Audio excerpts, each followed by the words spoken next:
Right, so we looked at basic in the previous video, how to add these blocks in to have things just display on the screen using start and forever for them to load automatically. But sometimes we want the programs to trigger based on an input. And what we have here, the input, is the input menu. You'll notice the blocks are a different colour, and colour coding really helps.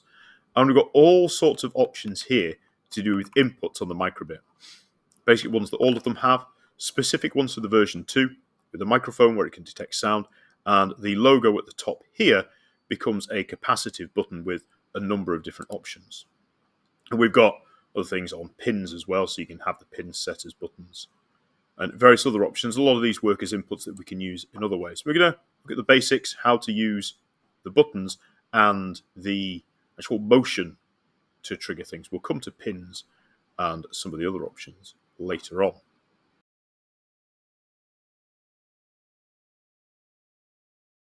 So to get started, we've got to add a block that's going to act as our trigger. So we're going to take this on A button pressed, and we're going to drag that onto the workspace. Now you'll notice on the microbit we have two buttons. We've got A and we've got B.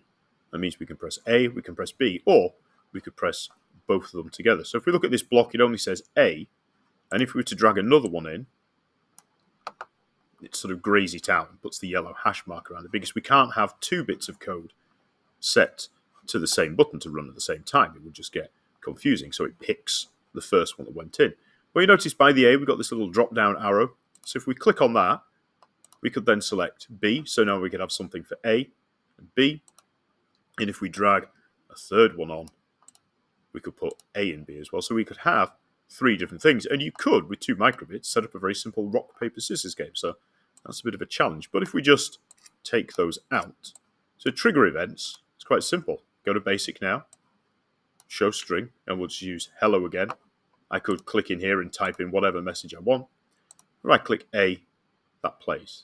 But that's it. And it will only play when I've pressed the A button. But again, just like an on start, it will run anything that's in there. So have it say hello, then display a picture of a smiley face.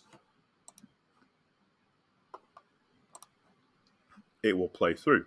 Obviously, we're going to have the similar issues you do with on start. Is actually once it's displayed this smiley face, that's going to stay on the screen. And you're not necessarily going to want that, because in a way, if you were having this permanently on your microbit, that's going to drain your battery. So what we do is we can go to basic, we can add a pause, and we'll say for 1 second, and then we can tell it to clear the screen. So now what's going to happen, we're going to get a message. It's going to show a picture. It'll wait 1 second, and we do it. We can follow it down. So we run this bit. We're now here. Do this, and the screen gets cleared. So you can see now I've got three separate blocks set up, each running from my A, B, and A and B buttons. See, now I've got this A plus B here. I get a button there. If I click on that, you can see I have written a program, and then I get my smiley face, my time, and my clear screen again. B button would just run, ask my question, how are you? And obviously the A button will run that same hello piece of code that we put on before. So you can use that in all sorts of different combinations, and as we go through and look at different things, you could have it trigger various different events and other elements in your program. And you'll notice where I moved and rearranged the workspace, it stops and it reloads, and it does that every time if I was to change one of these pictures. It's the same. Click B, it'll scroll my how are you across there.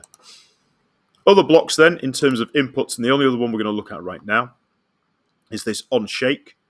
This allows us to do various different things. And again, it's a trigger. So we can put something in there. We'll find a sad face because we're going to shake it. Now, if you had this running on a microbit, an actual physical one, you could shake it. Or here, we can either move the mouse over it. You can see now the actual microbit will move. Or, if I just reset this, you get an option for shake, and you can click on it, and it simulates shake being done.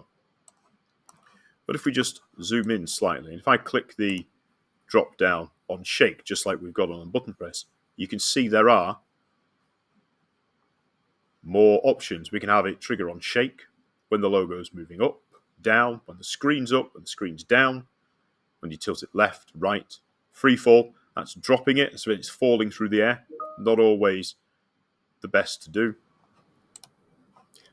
And then we've got impact ones. This might work if you use it as a step counter, so different levels of impact. But it might be something you could use in science if you had it cushioned to try and measure an impact. But again, each of these you can simulate here, and there are different triggers. So you can start to have lots of different events that will trigger things. So certainly have a play around with the blocks. I mean, there's all sorts you do. You could create a really simple rock, paper, scissors game. Like I say, you can just put images in here, and there are preset rock, paper, scissors images, or you could do your own. You could use text, so you can have a combination of both that happen. As we go forward and we look at random numbers, you'll be able to create a whole game just using the on-shake block, where it triggers different ones that are put in. But again, in the description, there'll be some suggestions of little tasks or programs that you could have a go at writing with this. So stay tuned for